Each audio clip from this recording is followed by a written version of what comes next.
안녕하십니까. 한강의 문명TV 최황규 목사입니다.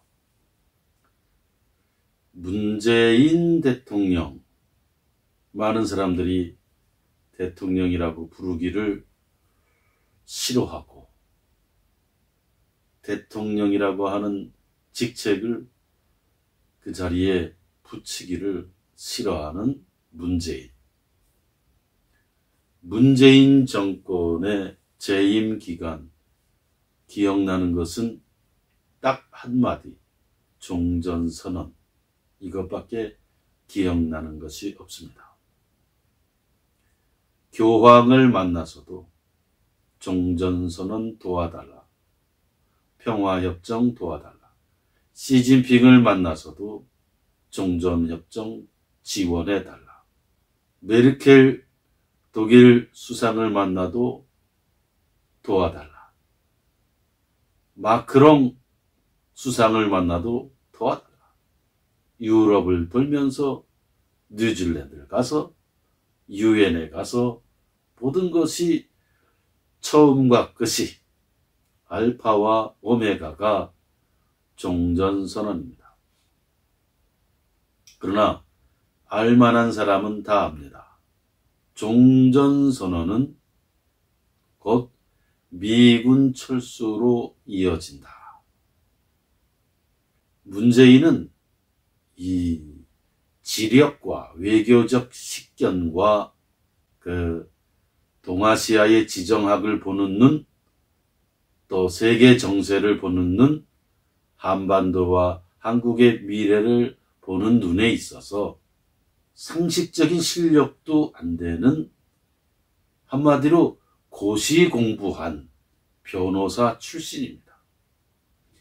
여러분, 대학에서 법학을 전공해서 고시 공부를 할 때 그 법률, 법전 몇 개, 형사법, 민사법, 헌법 등등, 또 판례, 그리고 한국사 상식 정도, 이 책 한 10몇 권 정도만 내내 읽고 암기하고 반복하고 이렇게 하다 보면 역사, 문화, 정치, 종교, 경제 이런 다방면의 독서를 할 시간이 없습니다. 그냥 외눈으로 그것만 파고 그것만 연구하는 겁니다. 그러니 우물 안의 개구리와 같은 식견입니다. 그러나 이승만은 세계적 흐름과 세계 문명의 흐름을 읽어내는 불세출의 거인이고, 해안이 열린 민족의 천년 만년 미래를 내다보는 눈이 있었던 그런 인물이었습니다. 왜 이승만은 한미동맹과 휴전협정을 반대하고 한미동맹을 거의 강탈적으로 압박하고 미국을 협박하고 압박하고 생떼를 부려서까지 한미동맹을 만들어냈느냐? 그것은 눈이 열렸기 때문에 우리 민족과 한국의 미래는 이 길로 가야지 일어설 수 있다고 하는 해안 통찰력, 그것이 있었기 때문에 그렇게 한 것이다. 문재인은 왜 종전할까요? 그만큼 무식하고, 더 나아가면은 주사파 운동권적 시각에 사로잡힌 꼭두각시이기 때문에 그렇다, 그런 생각을 하게 됩니다. 노태우 대통령이 별세를 했을 때에 문재인은 조문을 가지 않았습니다. 비록 관점과 생각은 다를지라도 노태우 대통령은 병상에 누워 있으면서도 그 아들 노재현이 5.18 광주 묘지에 가서 여러 차례 가서 아버지의 말을 대신 전했습니다. 용서를 구하기 위해 무릎을 꿇었습니다. 광주 사람 가운데 일부가 그것이 쇼라고 했을지라도 가서 계속 무릎을 꿇으면서 용서를 구했고, 노태우 대통령이 별세한 이후에 유언을 유족이 발표했을 때에도 나의 과오를 용서해 주십시오, 광주 시민들을 향해서도 용서를 해달라고 하는 그런 유언을 발표하기도 했습니다. 그런데 문재인은 국가장으로 결정을 하면서도 조문을 가지 않았습니다. 그리고 문재인이 그렇게 상국으로 떠받들던 중국의 시진핑이 조전을 보냈는데도 그 조전을 유족들에게 알려주지 않았습니다. 외국은 왜 이 조전이 공개되지 않는지 궁금해했습니다. 2019년 6월 달에 김대중 전 대통령 부인 이희호 여사가 별세하자 북한은 이틀 만에 김정은 이름의 조전과 조화를 보냈습니다. 당시 정의용 청와대 국가안보실장은 판문점에서 김여정이 건네는 조전을 두 손으로 깍듯하게 받았습니다. 그리고 이 조전과 조화는 2시간 만에 서울 신촌 세브란스 병원 빈소에 도착했습니다. 온 결에는 리희호 여사를 영원히 잊지 않을 것이라는 내용도 즉각 즉시 공개됐습니다. 언론은 당시 이 과정을 실시간으로 대대적으로 보냈습니다. 문재인 대통령의 모친 강한옥 여사가 같은 해 10월 달에 별세했을 때도 김정은이 이튿날 조전을 보냈는데 청와대는 이 내용을 발인 당일 공식 브리핑했습니다. 이희호 여사와 강한옥 여사는 각각 사회장, 가족장이었습니다. 그런데도 청와대는 두 여사 별세에 대한 북한 입장을 신속하게 알렸습니다. 그런데 왜 국가 최고 의전으로 진행된 노태우 전 대통령 국가장에 보낸 각국 정상의 조전은 알리지 않았을까? 시진핑도 이 사실을 보고받았을 겁니다. 그러면서 시진핑은 처음에는 경노했을 것입니다. 저 조그만 나라 문재인이 내 조전을 알려주지 않았어?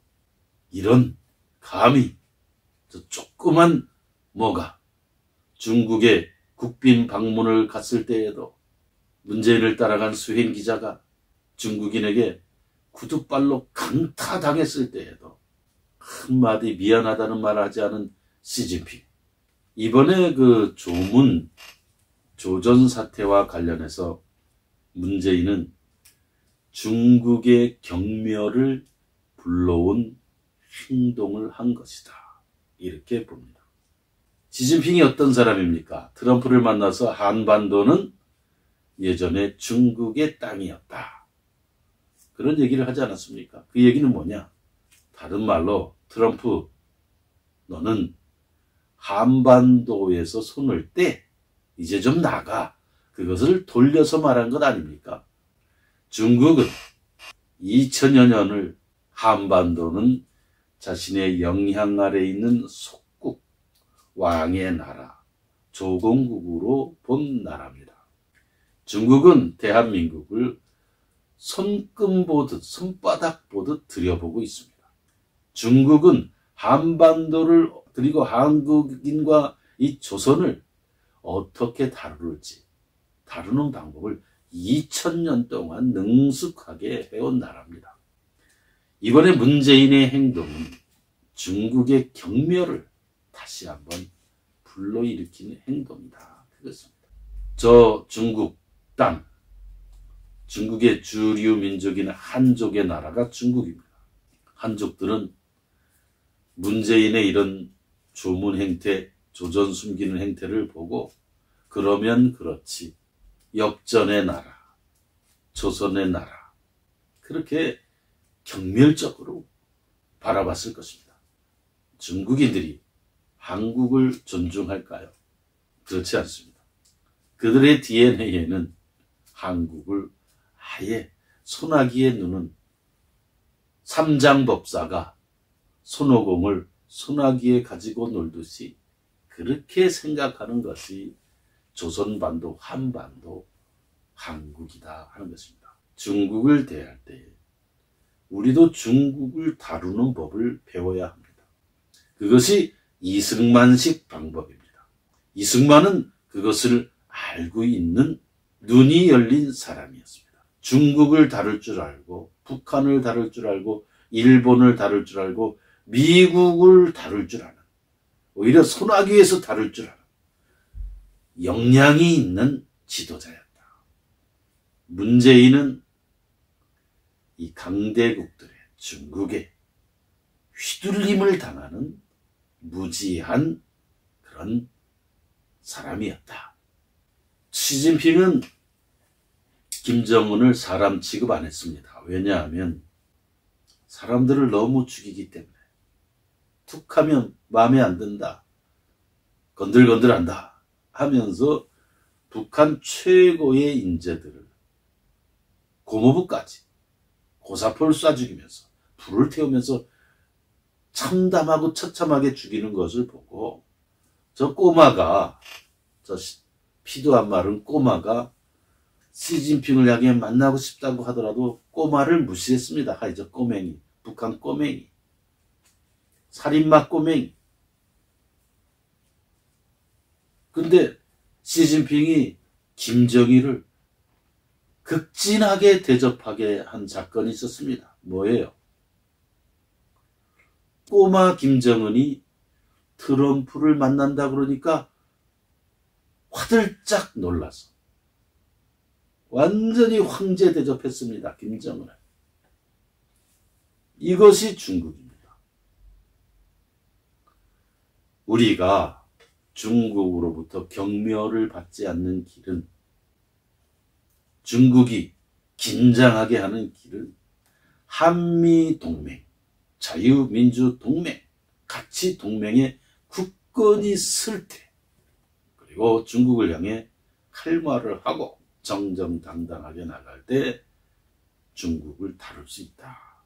그런데 문재인은 한미동맹을 무너뜨리고 근본부터 무너뜨리는 길을 끝까지 가려고 하고 있습니다. 왜 그럴까요? 몰라서, 무지해서, 또는 주변 사람에 의해서 쇠뇌당해서, 또는 본인의 불황무식한 식견에 사로잡혀서 이런 행동을 해서 대한민국을 걱정하는 많은 사람들에게 스트레스를 준, 고통을 준 그런 대통령이 문재인이었다. 문재인은 지금도 깨어나지 못한 암군, 혼군이라고 할 수 있습니다. 암군이 뭡니까? 어두운 임금. 혼군은 혼미한 상태의 임금. 대한민국의 역사에 이제는 이런 암군, 혼군은 사라져야 한다. 왜? 국가와 민족과 대한민국을 위해서 이런 사람은 없어져야 된다. 다시는 반복돼서는 안 돼야 된다. 그런 생각을 합니다. 왜? 국민만 고통을 당하기 때문에. 문재인은 대통령으로 무엇을 했습니까? 국민을 하늘처럼 섬겼습니까? No. 북한을 하늘처럼 섬겼고 중국을 하늘처럼 섬겼습니다. 그리고 자기 패거리만 돌아보고 자기 패거리에게만 먹을 것을 주고 돌아봤습니다. 대통령이 아니죠. 빨치산 혹은 패거리의 우두머리, 그 정도 역할을 한 것이 아니었나, 그런 생각을 하게 됩니다. 문재인의 조문에 대한 이런 행태는 중국의 경멸을 불러왔다. 노태우 대통령의 장례에 참여하지 않은 것, 중국은 그것을 손바닥 들여다보듯 하면서 저 조선놈들, 속 좁은 놈들, 협량, 소국, 저 엽전들이 그렇지, 그런 생각을 하게 된 겁니다. 시진핑이 보낸 조전도 공개하지 않은 걸 보면서 역시 역전들, 소국의 놈들, 소국 놈들이 저런 행태, 그러니 얼마나 중국 입장에서는 대한민국을 이렇게 소나기에 넣고 다루기 쉬운 놈들, 다루기 쉬운 조선 놈들, 그렇게 생각하겠냐, 그 뜻입니다. 중국인들은 한국인과 조선을 향해, 조선 사람을 향해 까오리 빵즈라고 부릅니다. 고려 몽둥이란 뜻이죠. 아주 경멸하는 말입니다. 한국인이 조선 사람이 중국인을 향해서 떼놈 하듯이 중국인들이 한국과 조선 사람을 향해 하는 말, 수천 년 동안 하는 말, 까오리 빵즈, 그게 무슨 뜻입니까? 여러 가지 의미가 있습니다.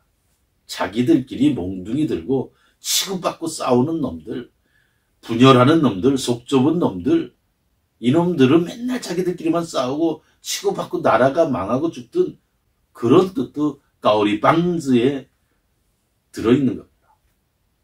치고받고 싸움질밖에 못하는 놈, 조금만 생각이 다르고 조금만 관점이 달라도 서로 마을과 마을, 촌과 촌, 성과 성, 서로 몽둥이 들고 자기들끼리 피가 터지든 뭐가 터지든 그래서 나라가 망하고, 그런 좁은 소국, 좁은 나라, 협량의 나라, 그런 뜻이 까오리 빵즈, 거기에 들어있는 겁니다.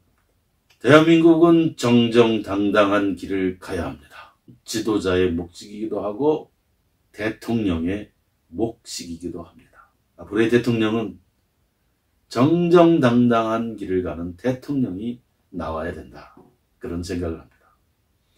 대한민국은 진리와 자유의 문명입니다. 진리와 자유의 문명을 사랑하는 여러분, 그리고 미국 동포, 일본 동포, 유럽 동포 등 해외 동포들께서는 이 책 황하의 물결을 꼭 읽어보시기를 부탁드립니다. 구독, 좋아요 부탁합니다. 감사합니다.